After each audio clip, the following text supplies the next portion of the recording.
Welcome back guys to another Zero DTE video, and today Ernie's going to be talking about limit orders, so make sure you stay tuned. If you're interested in becoming a pro trader, check out the link in the description where you can find Ernie's education platform. Enjoy guys.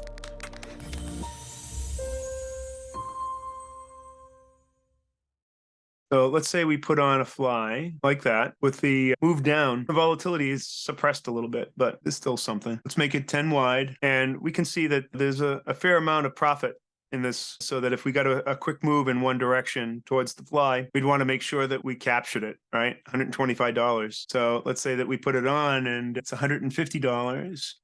For a 10 wide, obviously we wouldn't put that on, but let's move it out a little bit so it's a more realistic. Move it out one strike. All right, 90 cents. So we put this thing on, it's 90 cents. And we noticed that, man, if it moved anywhere in here, I'd love to be able to capture that profit, right? And if it did move to here, say up to $1.58 or $1.60, that means that it would have gained 70 cents.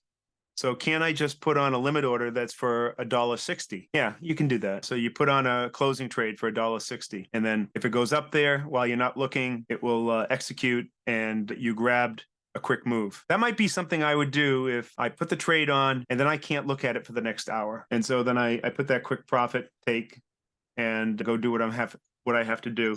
I can think of a lot of instances, some other instances where I've done that because of interviews that I was doing or meetings, and I just put some arbitrary number high enough that I felt, okay, if I get that, if it triggers, then I'll be okay with that because I couldn't watch it. I wouldn't do it as a matter of your normal strategy because it's taking away opportunity. But in low volatility, that is your opportunity, right? You're trying to get out early with a profit. Yeah, but what happens if it moves up there and just stays there for the rest of the day and you're out of the trade now? Because normally I would say, hey, if it goes right up there and it just pauses, I wouldn't take that off until it hit one of the edges of the fly, depending on how much I would be giving up. But if it just hung in there and you had set up a take profit, you would be out of the trade and you could be giving up another double or a triple. So I'm saying as a strategy to get out as soon as you hit a certain profit amount, I don't like that strategy. Thanks for watching guys, I hope you enjoyed the video, and if you did, make sure you hit that subscribe button and hit the like button below. If there's any questions that you might have for Coach Ernie, make sure you leave them in the comment section. Thanks guys.